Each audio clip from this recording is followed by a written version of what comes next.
Hello students, welcome to our channel. So today we are going to start with the topic that is transportation, जिसमें हम पढ़ने वाले हैं transportation in human beings. ठीक है, तो transportation का काम हमारा होता है, जो हमारा blood है हमें उसको transport करना होता है. क्यों करना होता है अभी हम ये सारी चीज़ें देखेंगे. तो पहले पढ़ लेते हैं एक्टिविटी. एक्टिविटी कह रही है एक हेल्थ केयर सेंटर में जाओ अपनी लोकेलिटी में, वहाँ पे आप हीमोग्लोबिन कॉन्टेंट देखो कि उसकी नॉर्मल रेंज क्या होती है इंसान के अंदर. क्या बच्चों के लिए और अडल्ट के लिए वो सेम है? क्या haemoglobin level of man and women में डिफरेंस होता है? Yes, haemoglobin level of man and women में डिफरेंस होता है. फिर वो आपसे कह रहे हैं कि आप एक वेटरनरी क्लिनिक में जाओ अपनी लोकेलिटी पे और वहाँ पे देखो कि हीमोग्लोबिन लेवल जैसे कि बफलो और काऊ जो है उसमें मेल फीमेल और कैल्स में सेम होता है या नहीं, क्या मेल फीमेल में डिफरेंस होता है? अगर कोई डिफरेंस है तो आप उसको एक्सप्लेन कैसे करोगे. ठीक है, तो ये एक्टिविटी मैंने आपको बता ही दिया है कि यस डिफरेंस होता है between the haemoglobin level of male and female. ठीक है, अब हम आते हैं हमारे टॉपिक पे. We have seen in previous sections that blood transports food oxygen and waste materials in our body. तो हमें पता है कि ब्लड जो है वो सारा ट्रांसपोर्टेशन का काम करता है और फूड ऑक्सीजन और वेस्ट मटेरियल्स के ट्रांसपोर्टेशन का काम जो है वो ब्लड ही करता है. जैसे कि हमारा ब्लड है, ठीक है, मतलब ब्लड जो है वो ट्रांसपोर्टेशन का काम कैसे कर रहा है? जैसे बॉडी में ये 2 सेल्स हैं, ठीक है, इन दोनों सेल्स को ऑक्सीजन चाहिए. तो ऑक्सीजन इनके पास कैसे आएगी? ब्लड के थ्रू आएगी, क्योंकि ब्लड के अंदर ऑक्सीजन प्रेजेंट होगी. जो मतलब एल्वियोलाई थी, एल्वियोलाई से ऑक्सीजन जो है वो ब्लड में डिफ्यूज़ हो रही थी. अब ये ब्लड क्या करेगा? ये ट्रैवल करके आएगा ब्लड, ये यहाँ पे आके इस सेल को भी ऑक्सीजन देगा, इसको भी ऑक्सीजन देगा. प्लस क्या होता है, फूड का ट्रांसपोर्टेशन करना होगा तो भी ब्लड करता है. और अगर वेस्ट मटेरियल को अगर हमें रिमूव करना है तो इस सेल ने वेस्ट मटेरियल बनाया, इसने वेस्ट मटेरियल बनाया, दोनों से क्या करेगा? ब्लड वेस्ट मटेरियल लेके जाएगा और किसके पास लेके चला जाएगा? किडनी के पास. ठीक है, किडनी फर्दर फिल्ट्रेशन का काम करती है और उसके बाद जो है जो अनवेस्टेड जो वेस्ट मटेरियल होता है वो हमारा सिक्रेट हो जाता है आउट थ्रू एक्सक्रीशन. ठीक है, in class 9th we learned about blood being a fluid connective tissue. ठीक है, तो हमने क्लास 9th में आपने पढ़ा होगा कि ब्लड एक फ्लूइड कनेक्टिव टिश्यू है. कनेक्टिव टिश्यू क्यों है? क्योंकि वो बॉडी पार्ट्स को कनेक्ट कर रहा है और एक फ्लूइड है. ठीक है, blood consists of a fluid medium called plasma in which all cells are suspended. तो हम ब्लड को बोलते हैं फ्लूइड कनेक्टिव टिश्यू. ब्लड में होता है क्या है? ब्लड में प्लाज्मा होता है. प्लाज्मा एक फ्लूइड होता है. जैसे ये जो प्लाज्मा है, प्लाज्मा एक फ्लूइड होता है और उसके अंदर सेल्स जो है वो फैले होते हैं और उन्हीं को हम बोलते हैं रेड ब्लड सेल्स. ठीक है, जिसके अंदर हीमोग्लोबिन प्रेजेंट होता है जो उन ब्लड सेल्स को रेड कलर देता है. प्लाज्मा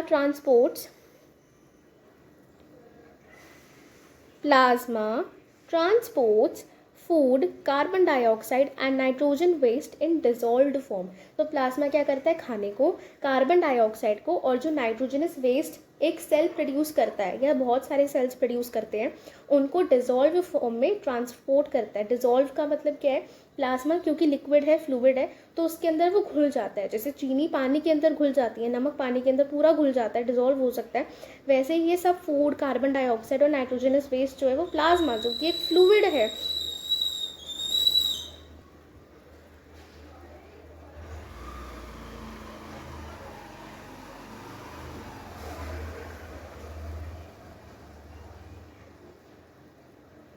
उसके अंदर वो डिजॉल्व फॉर्म में ट्रांसपोर्ट होता है.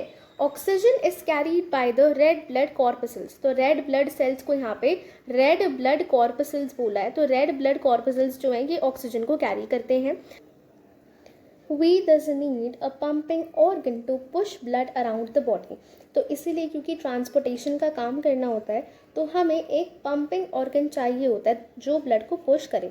Many other substances like salts are also transported by blood. तो ब्लड जो है वो काफ़ी सारी चीज़ों के ट्रांसपोर्टेशन का काम करता है, इसीलिए हम चाहते हैं कि उसको पंप करने के लिए we need an organ which is heart.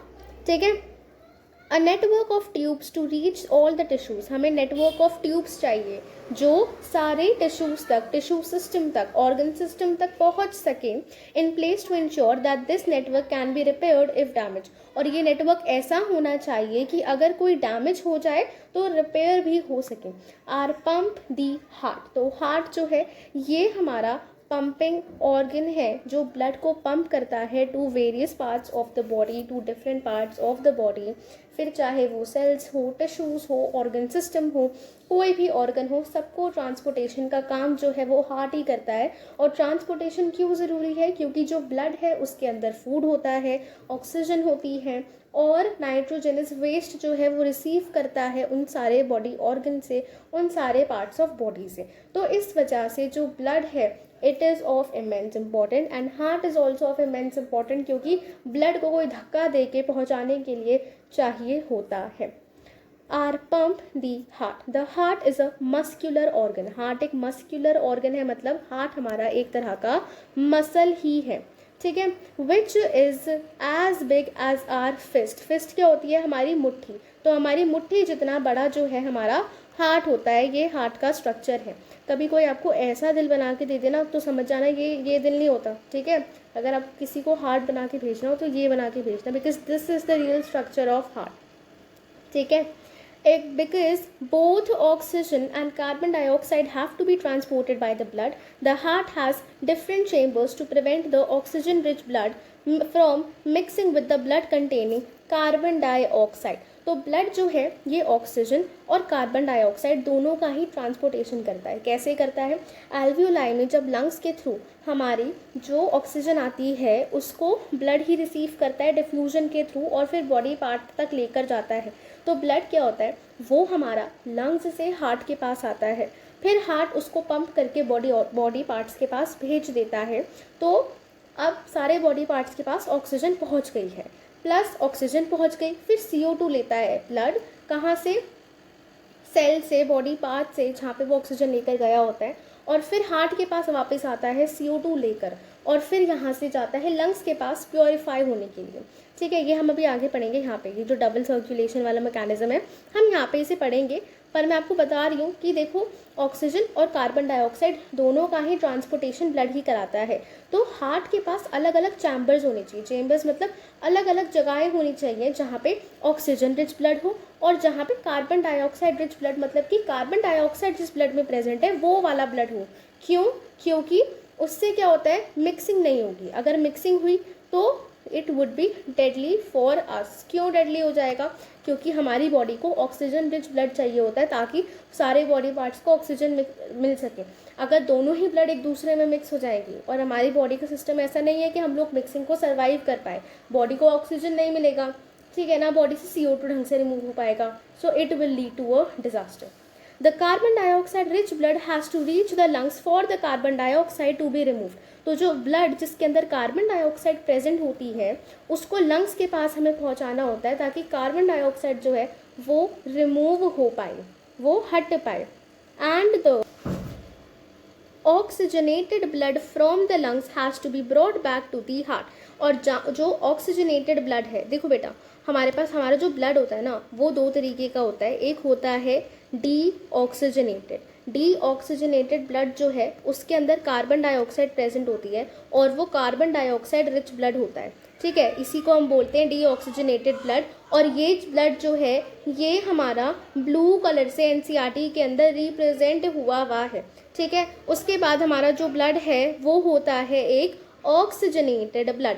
Oxygenated blood में क्या होता है? ऑक्सीजन का अमाउंट ज़्यादा होता है, ठीक है। और ये हमारा ऑरेंज कलर का NCERT में दिखाया हुआ है, जिसे आप रेड कलर भी कह सकते हो, ठीक है। तो ये हो गए आपके दो तरीके के ब्लड, एक ऑक्सीजनेटेड एक डीऑक्सीजनेटेड। डीऑक्सीजनेटेड में कार्बन डाइऑक्साइड ज़्यादा होती है, कार्बन डाइऑक्साइड प्रेजेंट होती है, और ऑक्सीजनेटेड में ऑक्सीजन प्रेजेंट होती है। तो ऑक्सीजनेटेड ब्लड जो है वो लंग्स के पास होता है। क्यों होता है? क्योंकि ब्लड जो एल्वियोलाई के अराउंड होता है उसके अंदर ऑक्सीजन जो है वो डिसॉल्व हो जाती है, तो वो ऑक्सीजनेटेड ब्लड बन जाता है। अब ये जो ऑक्सीजनेटेड ब्लड है from the lungs has to be brought back to the heart. ये ऑक्सीजनेटेड ब्लड लंग्स से हार्ट के पास वापस आता है। This oxygen rich blood is then pumped to the rest of the body, और उसके बाद ये पूरी बॉडी में पंप होता है। अब मैं आपको सारे जो है हार्ट के कंपोनेंट्स बता देती हूँ। ये जो हमारा हार्ट है ना, ये एक तरह से दो चेम्बर्स में डिवाइड है। ये वाला हो गया आपका राइट वाला और ये वाला हो गया आपका लेफ्ट वाला, ठीक है। फिर ये ऐसे भी डिवाइड होता है। ऐसे कैसे डिवाइड होता है? तो देखो बेटा, यहाँ पे अगर मैं वाइट कलर लूँ तो उससे रिप्रेजेंटेशन थोड़ा बेटर हो सकता है। तो देखो होता क्या है कि ये हमारा राइट साइड है और ये हमारी लेफ्ट साइड है हार्ट की। अब ये जो राइट साइड है, राइट साइड का ये जो ऊपर वाला चेम्बर है, यहाँ पे ये जो वॉल्स है, इसके ऊपर वाला ये वाला जो चेम्बर है, इसको हम बोलते हैं एट्रिया या फिर एट्रियम। क्या बोलते हैं इसको हम? या तो हम इसको एट्रिया बोलते हैं या फिर हम इसको एट्रियम बोलते हैं। ठीक है, दोनों में से आप कुछ भी इसको बोल सकते हो, सिंगुलर प्लूरल का डिफरेंस होता है। ठीक है, सिमिलरली यहाँ पे भी ये जो यहाँ पे मसल्स दिखाए हुए हैं, इसके ऊपर का जो ये वाला पोर्शन है, इसको भी हम एट्रिया या एट्रियम बोलते हैं। अब जो राइट साइड का एट्रिया होता है, मतलब ये जो ऊपर का पोर्शन है जो हमारा राइट साइड में है, इसको बोलते हैं राइट एट्रियम। और यही ऊपर का पोर्शन जो हमारा लेफ्ट साइड में है, इसको हम बोलते हैं लेफ्ट एट्रियम। ठीक है, अब यहाँ पे ये देखो, ये क्या है? ये है ना वॉल्स ऑफ, ये मस्कुलर होता है क्योंकि हार्ट हमारा, तो ये आपको वॉल्स दिखाई हुई है मसल की। बाकी यहाँ पे जो ब्लू से रिप्रेजेंट हो रखा है वो ब्लड है, और ये खाली जगह है जहाँ पे ब्लड हमारा फिल हो रखा है। ठीक है, अब यहाँ पे देखो बेटा, ये जो मसल है, बाकी यहाँ पे ये वाला जो मसल है, ये जो मसल है, ये जो मसल है, इसके बीच का ये जो अंदर का पार्ट है, नीचे का हिस्सा होता है। सिमिलरली यहाँ पे भी मसल है, यहाँ पे भी मसल है, और यहाँ पे भी मसल है, और इधर भी ये जो बीच का पार्ट होता है। तो इन दोनों को ही हम बोलते हैं वेंट्रिकल। क्या बोलते हैं? वेंट्रिकल। राइट साइड का जो वेंट्रिकल होता है उसको बोलते हैं राइट वेंट्रिकल, और जो लेफ्ट साइड का वेंट्रिकल होता है उसको बोलते हैं लेफ्ट वेंट्रिकल। ठीक है, अब यहाँ पे क्या होता है, जो हमारा राइट और लेफ्ट चेम्बर्स हैं, ये हमारे सेपरेट हो रखे हैं बीच में एक वॉल से। ठीक है, इस वॉल को बोलते हैं सेप्टम। सेप्टम को हम डिवाइडिंग वॉल भी बोलते हैं। ठीक है, उसके बाद देखो बेटा, जो हमारी कुछ वेन्स होती हैं, वेन्स क्या होती है? जो ब्लड हार्ट के अंदर लेकर आती हैं। तो यहाँ पे देखो, ये वीना कावा from upper body, upper body मतलब वीना कावा फ्रॉम अपर बॉडी, और यहाँ पे आ रही है वीना कावा फ्रॉम लोअर बॉडी। तो होता क्या है, सबसे पहले जो हमारा डीऑक्सीजनेटेड ब्लड है वो कहाँ से आएगा? कॉमन सेंस लगाओ, क्या वो लंग्स के पास से आ सकता है? नहीं। क्यों नहीं? क्योंकि डीऑक्सीजनेटेड ब्लड जो है वो लंग्स के पास जाएगा, पर लंग से आ तो नहीं सकता ना हार्ट के पास, क्योंकि डीऑक्सीजनेटेड ब्लड तो बॉडी से आएगा, बॉडी पार्ट से आएगा। बॉडी पार्ट से क्यों आएगा? क्योंकि बॉडी पार्ट्स के जो सेल्स हैं वो ऑक्सीजन लेंगे, कार्बन डाइऑक्साइड को रिलीज करेंगे ब्लड के अंदर, और फिर वो ब्लड हार्ट के पास जाएगा। तो वीना कावा जो है वो हमारी यहाँ पे जो हमारे यहाँ पे वेन है उसका नाम है। तो होता क्या है, बेसिकली हमारी हार्ट में बहुत सारी ना, जैसे हम बोलते हैं ना, नसों में खून बहता है, ऐसे तो जो हमारी वेन्स होती हैं और हमारी आर्टरीज होती हैं। क्या होती हैं? वेन्स होती हैं और आर्टरीज होती है। वेन्स क्या करती हैं? ये हमारी डीऑक्सीजनेटेड ब्लड को कैरी करती हैं, और आर्टरीज क्या करती है? ये हमारी ऑक्सीजनेटेड ब्लड को कैरी करती हैं। बस एक एक्सेप्शन क्या होता है कि जो पल्मोनरी वेन है, जो हमारी पल्मोनरी वेन होती हैं, ये ऑक्सीजनेटेड ब्लड कैरी करती है, और जो पल्मोनरी आर्टरी होती है वो डीऑक्सीजनेटेड ब्लड कैरी करती है। ठीक है, ये चीज़ मैं आपको दोबारा बताऊंगी। अब आप एक बार सारे नाम पढ़ लो।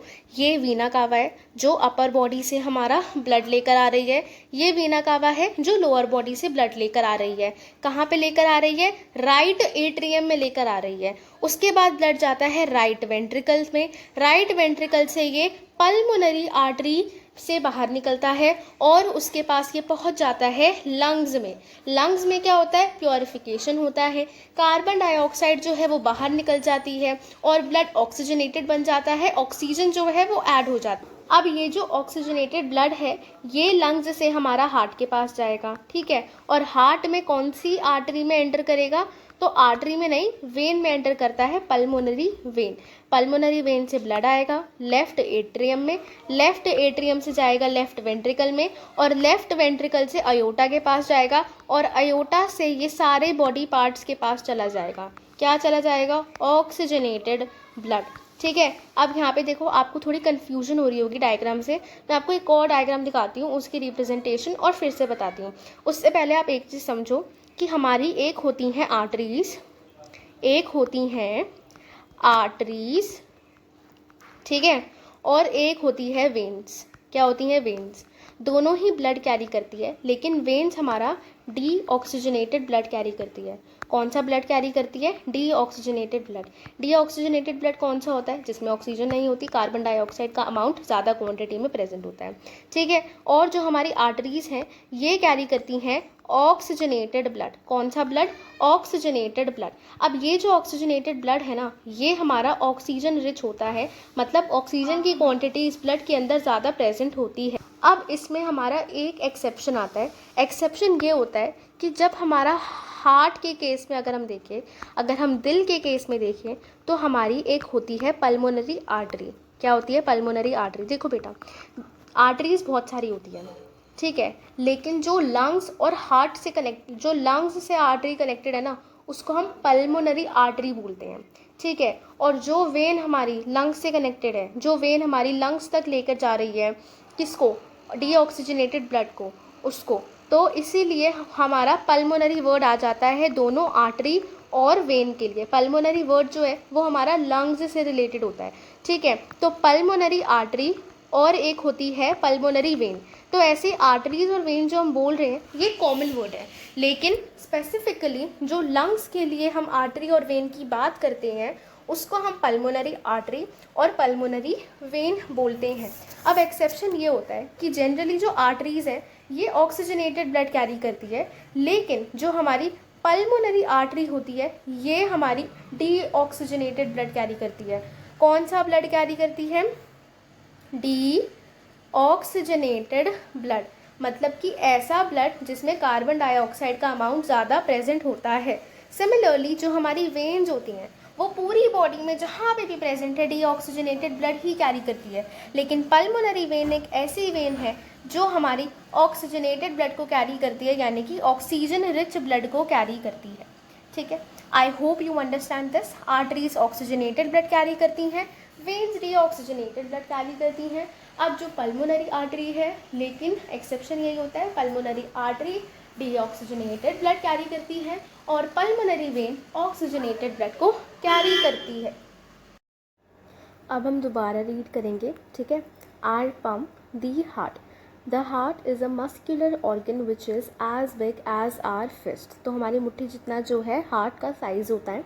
Because both oxygen and carbon dioxide have to be transported by the blood, the heart has different chambers to prevent the oxygen rich blood mixing with the blood containing carbon dioxide. तो क्योंकि हमारे blood को oxygen carbon dioxide दोनों का transportation करना होता है, तो हार्ट में अलग अलग चैम्बर्स होते हैं, अलग अलग कमरे होते हैं, जो ऑक्सीजन रिच ब्लड यानी कि ऑक्सीजनेटेड ब्लड और डीऑक्सीजनेटेड ब्लड यानी कि कार्बन डाइऑक्साइड रिच ब्लड को अलग अलग करता है।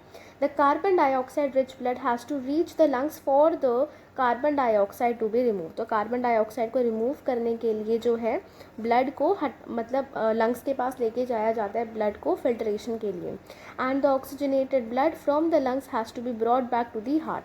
और हार्ट के पास हमारा जो है ब्लड जो है वो वापस आता है लंग्स से। This oxygen rich blood is then pump to the rest of the body. और बाकी बॉडी पार्ट में हमारा ये ऑक्सीजन रिच ब्लड जो है ये पंप किया जाता है। We can follow this process step by step figure 5.11। तो 5.11 में यहाँ पे आपको समझाया हुआ है कि कैसे ट्रांसपोर्टेशन होता है, तो वो हम समझते हैं। मैंने आपको ऊपर वाले डायग्राम के ट्रांसपोर्टेशन समझाया था, अब हम नीचे वाले डायग्राम से समझेंगे। तो पहले देखो, oxygen rich blood from the lungs come to the thin walled upper chamber of the heart on the left atrium. तो जो ऑक्सीजनेटेड ब्लड है जो लंग्स से आ रहा होता है, देखो ये आपके लंग्स हैं, ठीक है। देखो बेटा, एक चीज़ मैं आपको बता देती हूँ, हमारी आर्टरीज होती है, हमारी वेन्स होती हैं और हमारी कैपिलरीज होती हैं। कैपिलरीज क्या होती है कि अल्टीमेटली आर्टरीज और वेन दोनों ही, जैसे देखो हमारा हाथ होता है, तो हाथ ऐसे नहीं होता, मतलब जैसे हमारे यहाँ 5 उंगलियाँ हो गई और ये हाथ हो गया हमारा, ऐसे ही आप समझ लो कि आपकी आर्टरीज और वेन जो है वो इनिशियली मोटी होती है, लेकिन वो धीरे धीरे जो है अल्टीमेटली पतली हो जाती है। तो जब किसी टिश्यू तक, जब किसी ऑर्गन तक ब्लड को ट्रांसपोर्ट करना होता है, तो आर्टरी और वेन जो है उस ऑर्गन तक जाती है, बट अल्टीमेटली उस ऑर्गन के पास जाके वो कैपिलरीज बन जाती हैं। कैपिलरीज बहुत पतली होती हैं। अब देखो यहाँ पे देखो, जैसे आपकी ये अयोटा है, अयोटा क्या है? एक आर्टरी है, सॉरी अयोटा नहीं है, पल्मोनरी वेन है, ठीक है, पल्मोनरी वेन है। पल्मोनरी वेन जो है वो कितनी ज़्यादा पतली जो है नेटवर्क्स में हो रखी है, यहाँ पे देखो कितनी पतली पतली नेटवर्क्स में डिवाइड हो गई है, और इसी को हमने बोला है कैपिलरी। सिमिलरली यहाँ पे पल्मोनरी आर्टरी है। पल्मोनरी आर्टरी जो है ये भी कैसे छोटे छोटे जो है पतली सी हो गई है, और इसी को हमने बोला कैपिलरी। और क्योंकि ये कैपिलरी जो है वो लंग्स के पास प्रेजेंट है, तो हमने इसको कहा है लंग कैपिलरीज। ठीक है,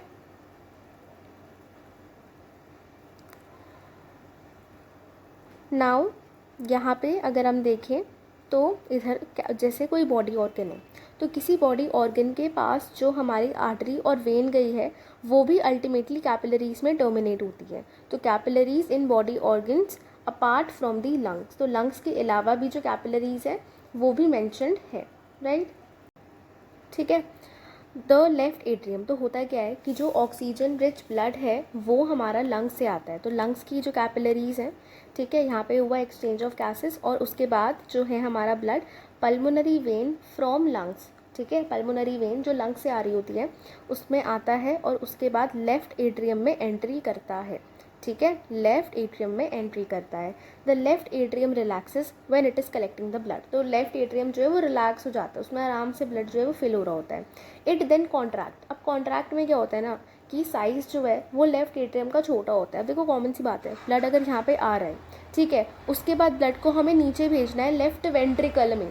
अब क्या होता है, पैसिवली ब्लड जितना आ सकता है उतना आ जाता है, बाकी जब ब्लड थोड़ा बचता है तो हार्ट लेफ्ट एट्रियम जो है वो कॉन्ट्रैक्ट करता है। कॉन्ट्रैक्ट करता है मतलब थोड़ा दबता है, जिससे हमारा बाकी बचा हुआ ब्लड जो है वो लेफ्ट वेंट्रिकल के अंदर आ जाता है। ठीक है, while the next chamber the left ventricle relaxes, और उस टाइम पे लेफ्ट वेंट्रिकल जो है वो रिलैक्स हो रखा होता है, so that blood is transferred to it.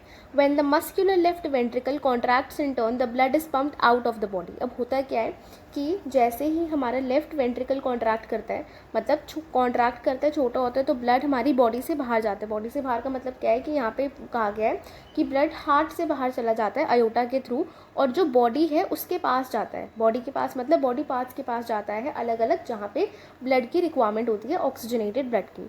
Deoxygenated blood comes from the body to the upper chamber on the right atrium as it relaxes. तो होता क्या है कि डीऑक्सीजनेटेड ब्लड जो है वो हमारी अपर बॉडी और लोअर बॉडी दोनों से आता है। तो अपर बॉडी से हमारा ब्लड आता है वीना कावा फ्रॉम अपर बॉडी, तो हमारे हार्ट से ऊपर की जो बॉडी है डीऑक्सीजनेटेड ब्लड वहाँ से आता है, तो वीना कावा फ्रॉम अपर बॉडी से आता है। वीना कावा फ्रॉम लोअर बॉडी से क्या होता है, जो हमारी बॉडी पार्ट्स नीचे के बॉडी पार्ट्स होते हैं, हार्ट के नीचे लोकेटेड होते हैं, वो वाला ब्लड जो है वो हमारी लोअर वीना कावा से आता है। ठीक है, उसके बाद ये दोनों ही ब्लड आते हैं राइट एट्रियम में, और राइट एट्रियम उस टाइम पे रिलैक्स हो रहा होता है क्योंकि वीना कावा से ब्लड अपने मतलब फिल हो रहा होता है अपने आप।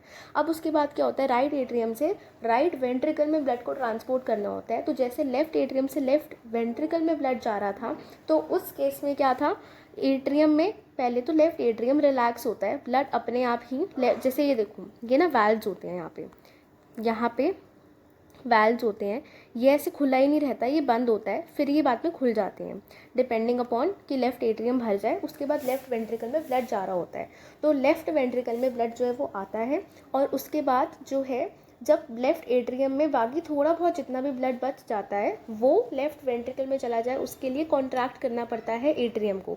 सिमिलरली राइट एट्रियम को भी कॉन्ट्रैक्ट करना पड़ता है जब बाकी बचा हुआ सारा ब्लड जो है राइट वेंट्रिकल में भेजना होता है। ठीक है, as the right atrium contracts the corresponding lower chamber the right ventricle dilates मतलब थोड़ा बड़ा हो जाता है, और मतलब बड़ा तो होगा ना ऑब्वियसली, और रिलैक्स हो जाता है क्योंकि उसके अंदर ब्लड ट्रांसफ़र हो चुका होता है। This transfer blood to the right ventricle which in turn pumps it to the lungs for the oxygenation. और उसके बाद क्या होता है, राइट वेंट्रिकल क्या करता है, राइट वेंट्रिकल जो है वो ब्लड को पंप करता है थ्रू पल्मोनरी आर्टरीज, और पल्मोनरी आर्टरी जो है वो ब्लड को कैरी करके लेके जाती है लंग्स के पास, और लंग्स के पास होता है लंग्स के पास जो ब्लड जाता है वहाँ पे एल्वियोलाई के थ्रू जो है सिंपल डिफ्यूजन का प्रोसेस होता है, जिससे जो है CO2 जो है वो बॉडी के बाहर जाती है और ब्लड के अंदर ऑक्सीजन आ जाती है। Since ventricles have to pump blood into various organs, अब वेंट्रिकल ही होते हैं, देखो एट्रिया में तो ब्लड आ जाता है, ठीक है, जो हमारी पल्मोनरी वेन है, पल्मोनरी आर्टरीज़ हैं, वो दोनों ही एट्रियम में, राइट और लेफ्ट एट्रिया में ब्लड लेकर आ जाती है। लेकिन अल्टीमेटली पूरी बॉडी तक, फिर चाहे वो ब्लड लंग्स को देना हो, चाहे पूरे बॉडी पार्ट्स को देना हो, ये काम वेंट्रिकल्स का होता है, क्योंकि अल्टीमेटली वेंट्रिकल्स ही होते हैं जो अपना ब्लड अयोटा में भेजते हैं और कहाँ पे भेजते हैं, पल्मोनरी आर्टरी में भेजते हैं फॉर द प्योरिफिकेशन। और जब बॉडी ऑर्गन्स को ब्लड ट्रांसपोर्ट करना होता है तो वो एओर्टा के थ्रू होता है, ऑक्सीजनेटेड वाला। तो वेंट्रिकल्स को क्योंकि पंप करना होता है ब्लड को अलग अलग बॉडी पार्ट्स में, they have thicker muscular walls than the atria do. तो यहाँ से ना आपका 1 मार्कर के चांसेस होते हैं कभी कभार, और जब आपके यूनिट टेस्ट वगैरह होते हैं तो उसमें 1 मार्कर 2 मार्कर में अगर पूछ, जैसे 3 मार्कर हो गया, उस 3 मार्कर में आपसे 3 क्वेश्चन दे देंगे और उसमें बोल देंगे कि रीज़न एक्सप्लेन कर दो, गिव रीजंस टाइप हो गया क्वेश्चन। तो उसमें आपको ये 1 मार्कर में आराम से पूछा जा सकता है कि जो वेंट्रिकल्स हैं उनकी वॉल्स, बीच की वॉल्स थिक क्यों होती है। यहाँ पे भी आप देखो तो वेंट्रिकल के साइड जो नीचे की तरफ की वॉल है वो ज़्यादा थिक है, ऊपर एट्रिया वाली साइड की वॉल कम थिक है। तो उसका रीज़न क्या है, रीज़न ये है कि वेंट्रिकल्स को ब्लड को पंप करना होता है अलग अलग बॉडी ऑर्गन्स तक, तो इसीलिए उनको थिक मस्कुलर वॉल्स चाहिए होती है एट्रिया के कंपैरिजन में। ठीक है। Valves ensure that the blood does not flow backwards when the atria और ventricles contract। अब होता है क्या है, ब्लड एट्रिया से वेंट्रिकल आता है, ठीक है, चाहे वो लेफ्ट एट्रियम से लेफ्ट वेंट्रिकल आए, चाहे राइट एट्रियम से राइट वेंट्रिकल आए, आता तो एट्रिया से वेंट्रिकल की तरफ ही है। अब क्योंकि ये ब्लड का बैकवर्ड फ्लो ना हो जाए, ब्लड जो है वो लेफ्ट वेंट्रिकल से लेफ्ट एट्रियम में ना पहुंच जाए, ठीक है, राइट वेंट्रिकल से राइट एट्रियम में ऊपर की तरफ ना पहुंच जाए, उसको इंश्योर करते हैं वाल्व्स। वाल्व्स क्या होते हैं, गेट की तरह होते हैं जो हमारे यहाँ पे प्रेजेंट होते हैं लेफ्ट एट्रियम और वेंट्रिकल के बीच में, और राइट एट्रियम और राइट वेंट्रिकल के बीच में वाल्व्स प्रेजेंट होते हैं। और ये वाल्व्स जो हैं ये हमारा काम करते हैं, किस चीज़ का, दरवाजे का काम करते हैं। जब ब्लड आता है तो ब्लड जैसे भर रहा है, ठीक है, ब्लड जो है वो आपका फिल हो रहा है। अब ब्लड के प्रेशर से क्या होता है, ये वाल्व्स ओपन हो जाते हैं। जब लेफ्ट एट्रियम में सारा ब्लड फिल हो चुका होता है तो ये वाल्व्स जो है वो प्रेशर से ओपन होते हैं और ब्लड हमारे लेफ्ट वेंट्रिकल में आ जाता है, ठीक है। सिमिलरली राइट एट्रियम में भी जब हमारा डीऑक्सीजनेटेड ब्लड आता है तो उसके फिल होने के प्रेशर से ये वाल्व्स जो हैं ये ओपन हो जाते हैं और ब्लड जो है फिर वो राइट वेंट्रिकल में आ जाता है। अब आप ये सोच रहे होगे कि मैम ये जो यहाँ पे बनाए हुए हैं स्ट्रक्चर, ये ऐसे जो तार हैं, ये तो नहीं है कहीं हमारे वाल्व्स। तो ये वाल्व्स नहीं होते बेटा, इनको बोलते हैं पैपिलरी, नहीं, इनको बोलते हैं कॉर्डे टेंडने, ठीक है, इन्हें कॉर्डे टेंडने बोलते हैं। इनका काम क्या होता है, इनका भी अगेन यही काम होता है कि ये वाल्व्स की हेल्प करते हैं। बाकी आपके सिलेबस में नहीं है, जस्ट डायग्राम में दे रखे हैं, तो आपको क्यूरियोसिटी होगी कि क्या है, कहीं ये वाल्व्स तो नहीं है, इसलिए मैंने आपको बता दिया कि ये वाल्व्स नहीं है, ठीक है, ये कॉर्डे टेंडने है, ठीक है। Oxygen enters the blood in the lungs, ठीक है, तो ऑक्सीजन जो है enters the blood in the lungs, oxygen कैसे एंटर करती है ब्लड के अंदर, लंग्स के अंदर, ठीक है। The separation of the right side and left side of the heart is useful to keep the oxygenated and deoxygenated blood from mixing. तो राइट और लेफ्ट साइड जो हमारे हार्ट की है वो ऑक्सीजनेटेड और डीऑक्सीजनेटेड ब्लड को मिक्स नहीं होने देते हैं।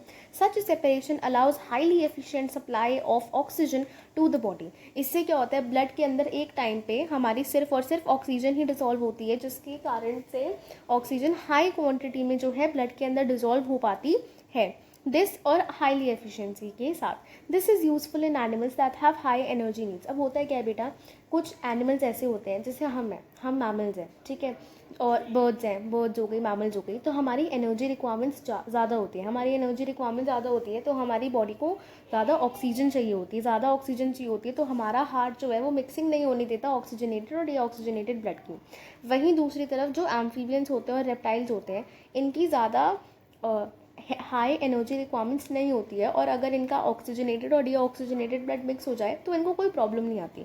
पर अगर इंसानों में ऐसा होने लग जाए तो ये बहुत ही बुरी कंडीशन हो जाती है, ठीक है। तो देखो बेटा, मैमल्स जो है उनकी हाई एनर्जी रिक्वायरमेंट्स होती है, which constantly use their energy to maintain their body temperature. जो मैमल्स हैं उन्हें अपना बॉडी टेम्परेचर जो है वो मेंटेन करके रखना होता है एक स्पेसिफिक, जिसकी वजह से उनकी एनर्जी रिक्वायरमेंट्स ज़्यादा होती हैं। In animals that do not use energy for this purpose, अब हम क्या करते हैं, हमें अपना टेम्परेचर मेंटेन करके रखना होता है जिस वजह से हमें एनर्जी लगती है, और क्योंकि हमें एनर्जी लगती है इसलिए हमारी ऑक्सीजन की सप्लाई भी ज़्यादा होती है, और इसलिए हमारा हार्ट इस तरीके से बनाया भगवान ने कि हमारा ऑक्सीजनेटेड और डीऑक्सीजनेटेड ब्लड मिक्स ना हो। लेकिन कुछ ऐसे एनिमल्स होते हैं जो अपना टेम्परेचर मेंटेन करने के लिए उनको एनर्जी की रिक्वायरमेंट इतनी नहीं होती है। अब एनर्जी की रिक्वायरमेंट नहीं है तो ज़्यादा ऑक्सीजन भी नहीं चाहिए होगी। The body temperature depends on the temperature in the environment. तो ऐसे एनिमल जो क्या करते हैं, उनका बॉडी टेम्परेचर ना इन्वायरमेंट के टेम्परेचर पर डिपेंड होता है। देखो बेटा, आप कॉमन सी बात लगाओ, गर्मियाँ होती है तो आपको गर्मी लगती है ना, क्योंकि आपकी बॉडी जो है उसका एक स्पेसिफिक टेम्परेचर होता है, और बाहर के इन्वायरमेंट का टेम्परेचर जो है वो ज़्यादा होता है, आपकी बॉडी का टेम्परेचर कम होता है। तो आपकी बॉडी को क्या करना होता है, बाहर के टेम्परेचर के हिसाब से अपने आप को एडजस्ट करना पड़ता है। सिमिलरली क्या होता है, आप एसी में चले जाओ या आप किसी ठंडी जगह पे जाओ तो आपको वहाँ ठंड भी लगती है, कभी ठंड भी लगती है, क्योंकि आपकी बॉडी जो है वो ठंडे इन्वायरमेंट के अकॉर्डिंग एडजस्ट हो रही होती है, और क्योंकि आप थोड़ा सा आपकी बॉडी को गर्म टेम्परेचर चाहिए होता है। तो अगर होता है ना कि आप घर में बैठे हो, कंबल ओढ़ के बैठे हुए हो, बाहर निकलते हो तो आपको ठंडक फील होती है, राइट। तो हमें अपनी बॉडी टेम्परेचर को मेंटेन करना होता है, जिसकी वजह से हमें एनर्जी चाहिए होती है। एनर्जी चाहिए तो हमें ऑक्सीजन चाहिए, ठीक है। लेकिन कुछ एनिमल्स ऐसे होते हैं जिन्हें अपना बॉडी टेम्परेचर मेंटेन करने की ज़रूरत नहीं पड़ती, उनका बॉडी टेम्परेचर इन्वायरमेंट पे डिपेंड करता है। अगर इन्वायरमेंट में गर्मी है तो उनकी बॉडी अपने आप गर्म टेम्परेचर की हो जाएगी, उन्हें कोई फ़र्क नहीं पड़ेगा। अगर उनकी इन्वायरमेंट ठंडी है तो वो उसके अकॉर्डिंग अपने आप जो है उनकी ठंडा टेम्परेचर हो जाएगा, तो उनको कोई इतना फ़र्क नहीं पड़ता। तो इस वजह से क्या होता है, उनको अपना बॉडी टेम्परेचर मेंटेन नहीं करना पड़ता, तो उनको एनर्जी नहीं चाहिए। एनर्जी नहीं चाहिए तो ऑक्सीजन जो है अगर हाईली एफिशिएंट क्वांटिटी में नहीं भी होगी तो भी उनको चल जाएगा। सच एनिमल्स लाइक एम्फीबियंस और मैनी रेप्टाइल्स, तो मैनी काफ़ी सारे रेप्टाइल्स और एम्फीबियंस जो हैं वो ऐसे एनिमल्स होते हैं, ठीक है। इससे क्या हो गया, हैव 3 चेम्बर्ड हार्ट, तो इनके 3 चेम्बर्ड के हार्ट होते हैं। अब हम जो बर्ड्स और मैमल्स हैं उनके 4 चेम्बर्स हार्ट होते हैं। 3 चेम्बर हार्ट किसके होते हैं, एम्फीबियंस के और रेप्टाइल्स के। And tolerate some mixing of the oxygenated and deoxygenated blood, और ये टॉलरेट कर सकते हैं ऑक्सीजनेटेड ब्लड और डी ऑक्सीजनेटेड ब्लड की थोड़ी बहुत मिक्सिंग, ठीक है। Fishes on the other hand have only 2 chambers of their heart. Fish जो है उसके पास सिर्फ 2 ही चेम्बर्स होते हैं उसके हार्ट के, हमारे पास 4 है, रेप्टाइल्स और मैमल्स के पास 3 होते हैं, और ये ऑक्सीजनेटेड और डीऑक्सीजनेटेड ब्लड की मिक्सिंग को टॉलरेट कर सकते हैं। फिशेस के पास 2 चेम्बर्ड हार्ट होता है and the blood is pump to the gills, blood जो है वो गिल्स की तरफ पम्प्ड होता है, is oxygenated there and passes directly to the rest of the body. अब होता है क्या, देखो बेटा मैं आपको समझाती हूँ। अब जो हमारी फ़िश होती है, ठीक है, तो फ़िश की बॉडी में ऐसा मैकेनिज़्म होता है कि फ़िश की बॉडी का जो हार्ट है, जैसे यहाँ पे फ़िश के गिल्स हैं, ठीक है, तो सीधा होता क्या है कि फ़िश का जो हार्ट है, लेट्स से हार्ट यहाँ पे लोकेटेड है, तो ब्लड जो है वो हमारा हार्ट से डायरेक्टली गिल्स के पास आता है। गिल्स से ब्लड प्योरीफाई होके पूरी बॉडी पार्ट्स के साथ, मतलब देखो ऐसे एक्सप्लेन नहीं कर पाऊँगी, देखो होता क्या है, फ़िश है, ठीक है, फ़िश के हार्ट में है डी ऑक्सीजनेटेड ब्लड। कौन सा ब्लड है, डी ऑक्सीजनेटेड ब्लड, ठीक है, डी ऑक्सीजनेटेड ब्लड है। ये हार्ट से ब्लड चला जाता है गिल्स के पास, और वहाँ से डी ऑक्सीजनेटेड ब्लड जो है वो ऑक्सीजनेटेड हो जाता है, और फिर गिल्स से बॉडी पार्ट्स के पास चला जाता है ऑक्सीजनेटेड ब्लड, फिर फर्दर बॉडी पार्ट से हार्ट के पास चला जाता है डी ऑक्सीजनेटेड ब्लड। तो ऐसे हमारी जो है वो साइकिल चलती है फ़िश के केस में। तो फ़िश का सिर्फ 2 चेम्बर्ड हार्ट होता है, ठीक है, यही उन्होंने बताया हुआ है कि फिशेस हैव 2 चेम्बर्ड हार्ट। क्यों होता है उनका 2 चेम्बर्ड हार्ट, क्योंकि ब्लड जो है वो डायरेक्टली गिल्स के पास चला जाता है, वहाँ पे ऑक्सीजनेटेड होता है, और उसके बाद बाकी बॉडी पार्ट्स के पास चला जाता है। Thus body goes only once through the heart in the fish during 1 cycle of passage through the body. तो एक बारी का अगर हम प्रोसेस देखें, डी ऑक्सीजनेटेड ब्लड का ऑक्सीजनेटेड में कन्वर्ट होना और फिर सारे बॉडी पार्ट्स तक जाना, उस साइकिल को अगर हम देखते हैं तो हार्ट में ब्लड सिर्फ एक ही बार आता है। On the other hand it goes through the heart twice during each cycle of the vertebrates. लेकिन अगर हम वर्टिब्रेट्स में देखें, जैसे कि हम मैमल्स में देखें, this is known as double circulation. तो हमारी बॉडी में क्या होता है, ब्लड 2 बार एंटर करता है। 2 बार कैसे एंटर करता है, एक बार तो डीऑक्सीजनेटेड ब्लड आता है। डीऑक्सीजनेटेड ब्लड कहाँ से आता है, हमारे बॉडी पार्ट से आता है। उसके बाद क्या होता है, वो लंग्स के पास चला जाता है प्योरीफाई होने के लिए, और प्योरीफाई होने के बाद वापस जो है ब्लड हमारे हार्ट के अंदर आता है, और उसके बाद वो वापस चला जाता है बाकी बॉडी पार्ट्स में। ऑक्सीजनेटेड ब्लड जब वो बनकर आता है तो हमारा ब्लड जो है वो 2 बार हमारे हार्ट के अंदर आता है। एक बार जब वो डीऑक्सीजनेटेड होता है, और दूसरी बार जब वो ऑक्सीजनेटेड हो जाता है। तो इसलिए हम बोलते हैं, इसी को हम बोलते हैं डबल सर्कुलेशन, क्योंकि ब्लड हमारी बॉडी के अंदर, हमारे हार्ट के अंदर 2 बार एंटर करता है। ठीक है, उन्होंने यही बोला on the other hand it goes, it कौन है यहाँ पे, ब्लड। तो blood goes through the heart twice during each cycle. एक साइकिल में ब्लड जो है वो 2 बार आता है। अब हम एक साइकिल में 2 बार आता है। अब देखो बेटा, होता क्या है, डबल सर्कुलेशन क्यों बोलते हैं, हार्ट में ब्लड 2 बार आ रहा है। अब आप कहोगे 2 बार कैसे आ रहा है, तो देखो फ्रॉम बॉडी, ठीक है, बॉडी पार्ट से हमारा डीऑक्सीजनेटेड ब्लड है वो वीना कैवा के थ्रू हमारे लेफ्ट एट्रियम में आता है, फिर राइट एट्रियम में आता है, और उसके बाद राइट वेंट्रिकल में चला जाता है।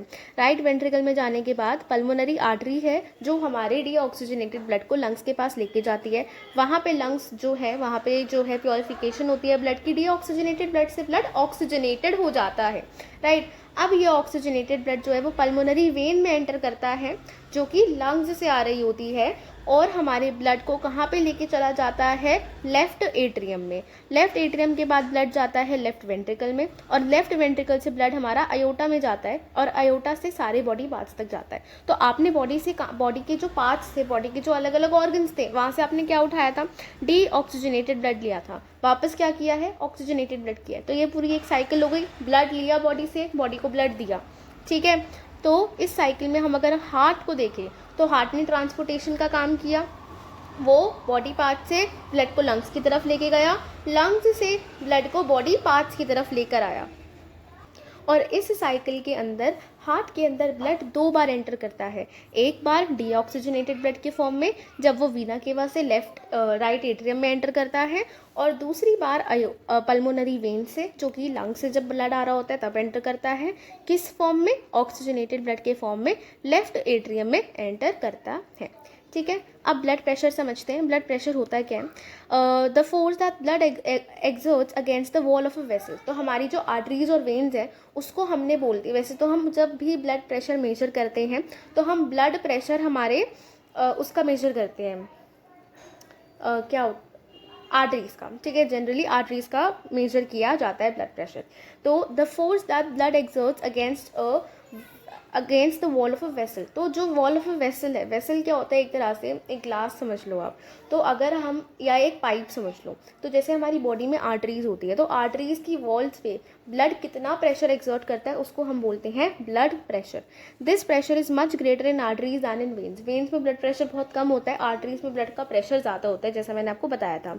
The pressure of blood inside the artery during ventricle systole contraction is called systolic pressure. अब ये आपका मोटोनो में एक्स्ट्रा है, ठीक है, मैं आपको बस समझा देती हूँ कि जब वेंट्रिकल सिस्टोल होता है, यानी कि वेंट्रिकल कॉन्ट्रैक्ट करता है, तो वेंट्रिकल कॉन्ट्रैक्ट करता है आपका राइट वाला भी और लेफ्ट वाला भी।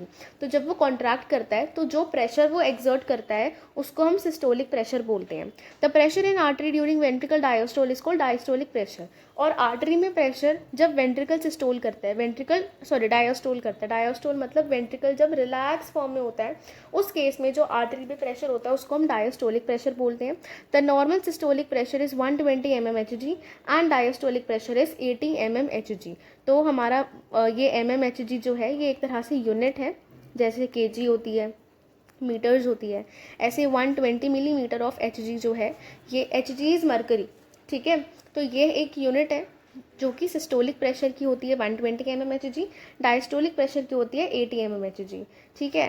तो ये जो है हमारा ब्लड प्रेशर, इसको नॉर्मल कहा जाता है। इससे ज़्यादा ब्लड प्रेशर हो जाता है तो कहा जाता है that the blood pressure is high, और अगर इससे कम ब्लड प्रेशर होता है तो कहा जाता है ब्लड प्रेशर इज़ लो। ये सब एक्स्ट्रा है, आपको समझ नहीं आए तो आप इसको छोड़ सकते हो, बस आप थोड़ा सा आपको आइडिया होना चाहिए ब्लड प्रेशर का, ठीक है, जो आपको मैं बता ही रही हूँ। आप देखो आर्टरी से, ये देखो यहाँ पे इन्होंने मेजर किया, फिर यहाँ पे सी, इसको यहाँ पे दबाया गया, प्रेशर इन कट ऑफ, तो वो दिखा रहे हैं कि कैसे जो है आपका ब्लड जो है बीपी जो है वो नापा जाता है। ठीक है, blood pressure is measured with an instrument called sphygmomanometer. Now this is something which is important, जो आपसे MCQs वगैरह में पूछा जा सकता है, आपके स्कूल वाले ही आपसे पूछ लेंगे, ठीक है, CBSE वाले भी पूछ सकते हैं। तो स्फिग्मोमैनोमीटर, स्फिग्मोमैनोमीटर, ठीक है, ये इंस्ट्रूमेंट है जो ब्लड प्रेशर नापता है। तो बीपी नापने की मशीन का नाम होता है स्फिग्मोमैनोमीटर। ठीक है, यही आपसे सवाल इससे पूछा जा सकता है, बाकी तो और सवाल के चांसेस आज है नहीं। High blood pressure is also called hypertension. अगर ब्लड प्रेशर ज़्यादा है तो उसको ये भी कहते हैं कि इंसान को हाइपरटेंशन है, उसका ब्लड ज़्यादा उसको हाइपरटेंशन है। And is caused by the constriction of arterioles. और ये कब होता है? जब आपकी ब्लड वेसल का जो साइज़ है वो छोटा हो जाता है, मतलब कि आर्टरीज का साइज़ थोड़ा छोटा हो जाता है। मतलब आर्टरीज का साइज़ यूजुअली ऐसा है, बट आपकी आर्टरीज का साइज़ फिलहाल ऐसा हो चुका है, इसलिए ब्लड का प्रेशर जो है वो ज़्यादा बढ़ गया है, which results in increased resistance to blood flow. क्योंकि देखो यहाँ पे इतना बड़ा वेसल थी तो ब्लड आराम से जा रहा था, यहाँ पे वेसल का साइज जो है वो कम हो गया है, तो इसलिए ब्लड को जाने में टाइम लगेगा, तो इसलिए resistance towards the blood flow बढ़ जाएगा। It can lead to rupture of an artery and internal bleeding. अब क्योंकि आपने साइज छोटा कर दिया है और ब्लड को तो आगे जाना है, तो इसलिए इंटरनल ब्लीडिंग और रप्चर भी हो सकती है आपकी artery. The tubes blood vessel, तो हमारी ब्लड वेसल्स क्या होती हैं? तो जो भी आर्टरीज, कैपिलरीज और जो हमने वेन्स पढ़ी हैं, इनको हम ब्लड वेसल बोलते हैं। क्या बोलते हैं? ब्लड वेसल बोलते हैं। जैसे पाइप होता है ना, आप ये समझ लो कि पाइप है हमारी बॉडी के अंदर जिसको वेसल कहा गया है, और क्योंकि ये पाइप ब्लड को कैरी करता है तो इसको हमने ब्लड वेसल बोला है। और ये पाइप अलग अलग तरीके का होता है, एक आर्टरी, एक वेन और एक capillary. The tubes blood vessel, तो देखो ट्यूब्स बोला ना, यहाँ पे मैंने पाइप बोल दिया, इन्होंने ट्यूब बोल दिया, ठीक है। Arteries are the vessel which carry blood away from the heart to various organs of the body. तो मैंने आपको बताया था कि आर्टरीज के अंदर जो है वो ऑक्सीजनेटेड ब्लड होता है। बाकी आप जो है अगर इन जनरल इसको याद करना चाहो तो आर्टरी का नाम इस आर्टरी इसलिए रखा गया है, जैसे A for artery, A for away, आप इसको ऐसे याद कर सकते हो, क्योंकि आर्टरीज क्या करती है? ब्लड को हार्ट से अवे लेके जाती है बॉडी ऑर्गन से। तभी क्या होता है कि जो हमारी पल्मोनरी आर्टरी है वो डीऑक्सीजनेटेड ब्लड कैरी करती है, फिर भी हम उसको पल्मोनरी आर्टरी बोलते हैं। पल्मोनरी वेन क्यों नहीं बोलते? क्योंकि आर्टरी का मतलब ही यही होता है कि ऐसी ब्लड वेसल जो हार्ट से ब्लड को लेकर जाए, ठीक है। तो यहाँ पे हमारा हार्ट के अंदर अगर हम कंसिडर करें तो जो हमारा लेफ्ट वेंट्रिकल है उससे ब्लड को लंग्स तक कौन लेकर जा रहा है? जो लेकर जा रही है ब्लड वेसल, उसको हमने पल्मोनरी आर्टरी इसीलिए बोला था, ठीक है। और बाकी इन जनरल सारी जितनी भी आर्टरीज होती हैं वो हमारी ऑक्सीजनेटेड ब्लड कैरी करती हैं, तो वो भी हमारा ब्लड अवे फ्रॉम हार्ट ही लेके जा रही होती है, क्योंकि हमारे बॉडी पार्ट्स को ऑक्सीजनेटेड ब्लड चाहिए होता है। तो अल्टीमेटली आप तो कहोगे कि मैम आयोटा लेके जाती है, तो आयोटा तो लेके जाती है, बट सारे बॉडी पार्ट्स तक तो आयोटा बड़ी आर्टरी है, फिर वो आयोटा जो है वो छोटे छोटे पार्ट्स में डिवाइड होती है, जिसको हम फर्दर आर्टरीज बोलते हैं। तो आयोटा भी आर्टरी ही है आपकी, ठीक है। उसका नाम हमने आयोटा रख दिया है क्योंकि वो हार्ट से रिलेटेड है, तो हमने उसको डिफ्रेंशिएट करने में आसानी हो इसलिए उसका नाम आयोटा रखा है, पर वो है एक artery he, okay. Since the blood emerges from the heart under high pressure, the arteries have thick elastic walls. अब होता क्या है, ब्लड जब हार्ट से निकलता है तो उसका प्रेशर ज़्यादा होता है। प्रेशर क्यों ज़्यादा होता है? ब्लड का काम ही यही है कि फटाफट ब्लड को ट्रांसपोर्ट करना, तो इसलिए ब्लड का प्रेशर जो है, हाई प्रेशर जो है ब्लड का प्रेशर बढ़ जाता है जब हार्ट उसे पंप करता है, इसीलिए आर्टरीज जो है उनकी थिक और इलास्टिक वॉल्स होती है। Veins collect the blood from different organs. अब वेन्स क्या करती हैं? ये अलग अलग ऑर्गन से जो है कलेक्ट करती हैं ब्लड को and bring it back to the heart, और वेन्स जो है वो हार्ट के पास वापस लेकर आती हैं ब्लड को, क्योंकि जो हमारी वीना कावा है, जो हमने पढ़ा था सुपीरियर वीना कावा, इन्फीरियर वीना कावा, जो अपर बॉडी पार्ट्स और लोअर बॉडी पार्ट्स से हार्ट के पास लेकर आ रही होती है डीऑक्सीजनेटेड ब्लड, तो वो भी एक वेन ही है, ठीक है। They do not need thick walls because the blood pressure is no longer under high pressure. तो क्योंकि ब्लड का प्रेशर जो है, क्योंकि वो डीऑक्सीजनेटेड ब्लड है, वहाँ पे ऑक्सीजन नहीं है, वहाँ पे कार्बन डाइऑक्साइड है, दैट टू बहुत अच्छे से डिजॉल्व हो रखी है ब्लड के अंदर, तो इस वजह से जो हमारी वेन्स होती हैं उसमें आपको इतना ज़्यादा ज़रूरत नहीं होती है थिक वॉल्स की, क्योंकि ब्लड का प्रेशर जो है उतना ज़्यादा नहीं होता. Instead they have valves. अब इनके पास वाल्व्स होते हैं. अब ये वाल्व्स हमने हार्ट में पढ़े थे. वाल्व्स का काम क्या था? वाल्व्स एक दरवाजे की तरह होते थे जो क्या कर रहे थे, जो बैक फ्लो प्रिवेंट कर रहे थे. ब्लड एट्रिया से वेंट्रिकल आ रहा है तो एट्रिया से वेंट्रिकल ही आए, वेंट्रिकल से एट्रिया ना चला जाए, है ना. इस चीज़ को प्रिवेंट करने का काम किसका था? वाल्व्स का था. ये वाल्व्स हमारे वेन्स में प्रेजेंट होते हैं, क्योंकि वेन्स में क्या होता है, ब्लड का प्रेशर बहुत कम होता है. इस वजह से ब्लड बैक फ्लो भी कर सकता है. अगर ब्लड को एक डायरेक्शन में जाना है, सीधे डायरेक्शन में जाना है, तो वो कहीं उल्टे डायरेक्शन में ना चला जाए, इसलिए वाल्व्स प्रेजेंट होते हैं ब्लड के अंदर, वेन्स के अंदर. That ensure the blood flows only in one direction. ठीक है.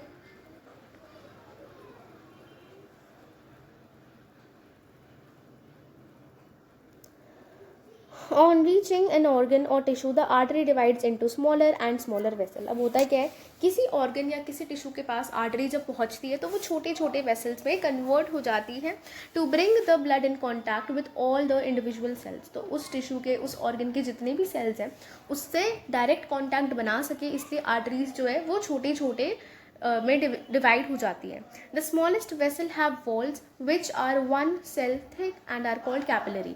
सबसे छोटी वेसल ऐसी होती है जो सिर्फ वो इतनी पतली होती है कि उसकी थिकनेस सिर्फ एक सेल जितनी है, और सेल का साइज तो बहुत छोटा होता है, और उसको ही हम बोलते हैं कैपिलरी. ठीक है.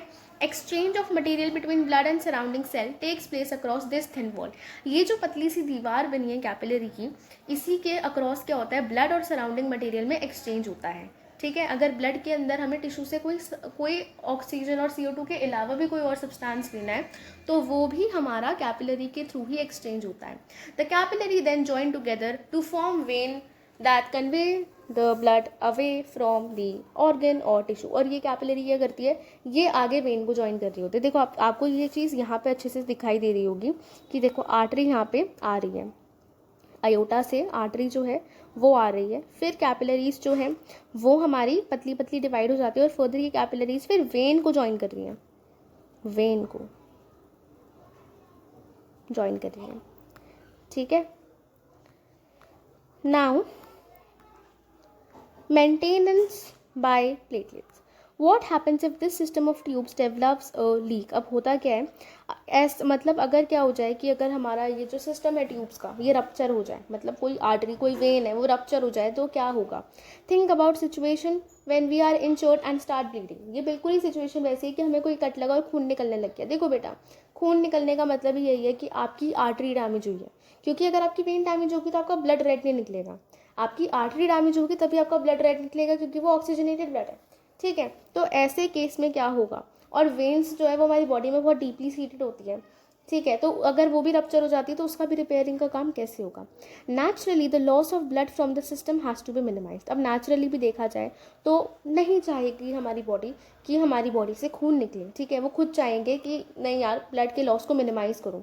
इन addition leakage would lead to loss of pressure which would reduce the efficiency of the pumping system. अब होता क्या है, लीकेज से क्या होगा, BP लो होगा, ब्लड प्रेशर जो है वो कम होगा. क्यों होगा ब्लड प्रेशर कम, क्योंकि ब्लड की क्वांटिटी कम हो रही है, तो फ्लो जो हो रहा था जिसकी वजह से BP मेंटेन हो रखा था, अब वो ब्लड का फ्लो रुक गया है. ब्लड आपका थोड़ा बॉडी से बाहर भी जा रहा है, लीकेज हो रहा है. अगर आपको चोट लग जाती है तो अगर आप ब्लीडिंग करने लग जाते हो तो उस केस के अंदर तो इससे पंपिंग सिस्टम को भी प्रॉब्लम होगी. To avoid this the blood has platelet cell. तो ये चीज़ ना हो, हमारी बॉडी में प्रॉब्लम ना आए, खून सारा बह के बाहर ना निकल जाए, हमारी बॉडी के अंदर प्लेटलेट सेल्स होते हैं which circulate around the body and plug. तो ये प्लेटलेट सेल्स जो हैं ये हमारे ब्लड के अंदर प्रेजेंट होते हैं.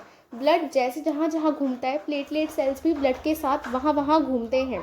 ठीक है. और जब चोट लगती है ये प्लेटलेट सेल वहीं आसपास प्रेजेंट होते हैं और ये क्लॉट बना देते हैं जहाँ पे भी इंजरी हुई होती है. The blood has platelet cells which circulate around the body and plug these leaks by helping to clot the blood at these points of injury. तो ये बॉडी में घूमते रहते हैं और प्लग कर देते हैं, लीक्स को क्लॉट बना देते हैं जहाँ जहाँ पे भी इंजरी हुई होती है. Lymph. There is another type of fluid also involve in transportation. तो ब्लड के अलावा एक और हमारा फ्लूइड होता है जो ट्रांसपोर्टेशन में इन्वॉल्व होता है and that is your lymph. This is called lymph और टिश्यू फ्लूइड. तो इसको हम लिम्फ और टिश्यू फ्लूइड भी बोलते हैं. Through the pores present in the walls of the capillary, some amount of plasma, proteins, and blood cells escape into intercellular spaces in the tissues to form the tissue fluid or lymph. It is similar to the plasma of blood but colorless and contains less protein. Lymph drains into lymphatic capillaries from the intercellular spaces, which join to form large lymph vessels that finally open into larger veins. Lymph carries digested and absorbed fats from intestine and drain excess fluid from the extracellular spaces back into the blood. अब आपको ये कुछ समझ नहीं आया, I know मैंने कुछ समझाया भी नहीं है.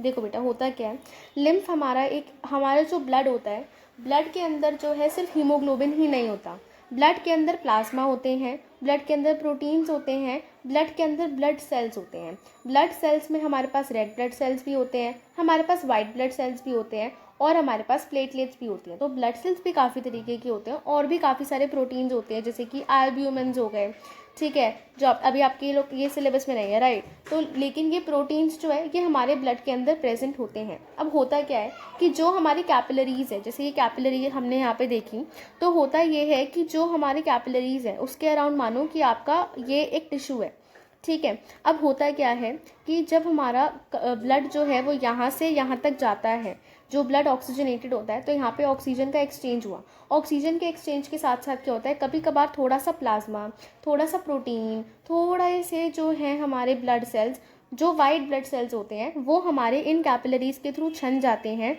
और छन के ये टिश्यू के आसपास इकट्ठे हो जाते हैं. और ये जो टिश्यू के आसपास इकट्ठे होता है, ये भी एक फ्लूइड ही होता है, क्योंकि इसमें प्लाज्मा प्रेजेंट होता है, वाटर प्रेजेंट होता है, ठीक है. और इसी को हम फिर बोलते हैं टिश्यू फ्लूइड, और इसी टिश्यू फ्लूइड का नाम हमने दे दिया है लिम्फ. इसी टिश्यू फ्लूइड का नाम हमने क्या दे दिया, लिम्फ. तो होता क्या है, और अल्टीमेटली क्या होता है, ये जो लिम्फ होता है ये फर्दर एक हमारी कैपिलरी से कनेक्टेड होता है, लिम्फैटिक कैपिलरी बोलते हैं इसको. तो लिम्फ एक फ्लूइड है, इसकी भी कैपिलरी होती है जिसे हम लिम्फैटिक कैपिलरी बोलते हैं, और अल्टीमेटली ये लिम्फैटिक वेन में ज्वाइन कर जाता है, जो हमारी नॉर्मल एक वेन के अंदर ही ज्वाइन हो जाता है, ठीक है. तो इसका ट्रांसपोर्टेशन क्या है, कैसे है, वो इतना इंपॉर्टेंट नहीं है आपके लिए समझना. आपको बस इतना समझना है कि हमारे ब्लड जो है उसके अंदर बहुत सारा वाटर भी होता है, प्लाज्मा भी होता है, प्रोटीन्स भी होते हैं, और हमारे काफ़ी सारे ब्लड सेल्स भी होते हैं. अब होता क्या है, जो पोर्स प्रेजेंट होते हैं वॉल्स में कैपिलरीज के, तो उससे की वजह से प्लाज्मा, प्रोटीन और ब्लड सेल्स जो है ये एस्केप हो जाते हैं, मतलब छन जाते हैं into intercellular spaces in the tissues के बीच में जो थोड़ी बहुत स्पेस प्रेजेंट होती है वहाँ पे. और ये क्योंकि फ्लूइड के फॉर्म में होता है, कलेक्ट हो जाता है, इसी को हम बोलते हैं टिश्यू फ्लूइड और lymph. It is similar to the plasma of blood. अब जैसे ब्लड का प्लाज्मा होता है ये बिल्कुल वैसा ही होता है, बस फ़र्क क्या होता है कि ब्लड के अंदर रेड ब्लड सेल्स होते हैं जिसके अंदर हीमोग्लोबिन प्रेजेंट होता है, जो उसको रेड कलर दे रहा होता है. लेकिन जो लिम्फ है उसके अंदर जो पार्टिकल्स छनते हैं, उनमें जो ब्लड सेल्स छनते हैं उसमें वाइट ब्लड सेल्स छन जाते हैं, लेकिन रेड ब्लड सेल्स नहीं छन मतलब एस्केप आउट हो पाते हैं. इस वजह से क्या होता है कि हमारा लिम्फ जो है वो कलरलेस होता है, और लेस प्रोटीन उसके अंदर होते हैं. क्यों लेस प्रोटीन्स होते हैं, क्योंकि प्रोटीन्स जितने उन पोर्स के थ्रू एस्केप हो पाए उतने ही लिम्फ के अंदर आ पाते हैं, ठीक है. Lymph drains into lymphatic capillaries. तो जैसे ही हमारी कैपिलरीज होती हैं वो वेन से ज्वाइन होती हैं, ऐसे ही जो लिम्फ है, लिम्फ की भी लिम्फैटिक कैपिलरीज होती हैं फ्रॉम द इंटरसेल्युलर स्पेसेस. तो जहाँ पे लिम्फ भरा हुआ होता है वहीं पे ही लिम्फैटिक कैपिलरीज होती हैं. ये लिम्फैटिक कैपिलरीज जो है वो बड़ी लिम्फ वेसल बना लेती हैं, which finally opens into larger veins. मतलब कि लिम्फैटिक कैपिलरीज होती हैं वो लिम्फ वेन्स में जाके लिम्फ वेन्स वेसल्स बना लेते हैं. मतलब आप उसको वेन्स भी नहीं बोल सकते, आर्टरीज भी नहीं बोल सकते, क्योंकि वेन्स और आर्टरीज का concept oxygenated blood, deoxygenated blood और blood away from the heart, blood towards the heart पे बेस्ड है ना. तो इसलिए हमने लिम्फ वेसल बोला कि ये कैपिलरीज होती हैं, इनके अंदर फिर लिम्फ फिल हो जाता है, उसके बाद ये लिम्फ वेसल में चला जाता है, जो लिम्फ वेसल जाके आगे एक वेन से जुड़ जाती है, ठीक है. तो ये हमारा हो जाता है लिम्फ का system. Lymph carries digested and absorbed fat. Lymph क्या कैरी करता है, डाइजेस्टेड और अब्जॉर्ब्ड फैट. जो फैट डाइजेस्ट हो चुका है और अब्जॉर्ब होता है हमारे इंटेस्टाइन से, वो लिम्फ कैरी करता है. And drains access fluid from the extra cellular space back into the blood. और जो भी एक्स्ट्रा फ्लूइड जो है वो छन जाता है वो वापस ही ब्लड में चला जाता है. मतलब होता क्या है बेसिकली, मैं ना आपको एक डायग्राम से समझाती हूँ. होता क्या है, जैसे कि ये आपने बना लिया कि ये आपकी एक वेन हो गई, ठीक है, ये आपकी हो गई कैपिलरी, और ये हो गई आपकी आर्टरी, ठीक है. और यहाँ पे हो गया हमारा टिश्यू। ठीक है बेटा, यहाँ पे देखो आप ध्यान से, ये हो गया हमारा टिश्यू। ठीक है, ये हो गई हमारी वेन, ये हो गई हमारी वेन। ठीक है, ये हो गई हमारी आर्टरी, आर्टरी, आर्टरी। ठीक है, और उसके बाद ये वाली हो गई छोटी सी जो है, इसको हमने बोल दिया कि ये हो गई हमारी कैपिलरी। अब होता क्या है, जो हमारा ब्लड है, मैं ब्लड ब्लैक कलर से दिखा रही हूँ क्योंकि ना थोड़ा क्लैरिटी हो जाएगी इतने सब कलरफुल में। आर्टरी से क्या होता है, ब्लड आया, ब्लड आके कैपिलरी के पास जाता है, फिर यहाँ पे कैपिलरी के थ्रू जो है ऑक्सीजन जो है उसका एक्सचेंज होता है। ठीक है, कार्बन डाइऑक्साइड जो है वो ब्लड में चली जाएगी और ब्लड से कार्बन डाइऑक्साइड जो है वो टिश्यू के पास आ जाएगी, सॉरी ब्लड के पास से जो ऑक्सीजन है वो टिश्यू के पास आ जाएगी। अब यहाँ पे जो ब्लड है, ये हमारा ब्लड आगे वेन में चला जाता है। ठीक है, लेकिन होता क्या है, कैपिलरी में कुछ पोर्स प्रेजेंट होते हैं, इन पोर्स के थ्रू क्या होता है, थोड़ा सा फ्लूइड जो है वो टिश्यू के आसपास आ जाता है। इसी फ्लूइड को हम बोलते हैं लिम्फ, और ये फ्लूइड जो है ये कलरलेस होता है क्योंकि इस फ्लूइड के पास जो है रेड ब्लड सेल्स नहीं होते हैं, वाइट ब्लड सेल्स होते हैं जनरली। ठीक है, तो इसी वजह से क्या होता है, ये जो हमारा टिश्यू फ्लूइड है दैट इज आर लिम्फ, ये बाद में क्या होता है, लिम्फेटिक वेसल्स जो हैं वो टिश्यू के अराउंड होती हैं, ये उस लिम्फेटिक कैपिलरीज और लिम्फेटिक वेसल्स के अंदर फ्लो करता है जो आगे जाके हमारी वेन्स से ही जुड़ जाती है। ठीक है, तो कुछ ऐसा होता है हमारा सिस्टम फॉर द लिम्फ। ठीक है, in then if you have any doubts you can ask me in the comment section, और नेक्स्ट पार्ट में हम होपफुली चैप्टर ख़त्म कर दें क्योंकि ट्रांसपोर्टेशन इन प्लांट्स रहता है, फिर है एक्सक्रीशन जो कि बहुत छोटा सा टॉपिक है, फटाफट हो जाएगा। So with this we have completed this part of the chapter. Thank you so much and bye.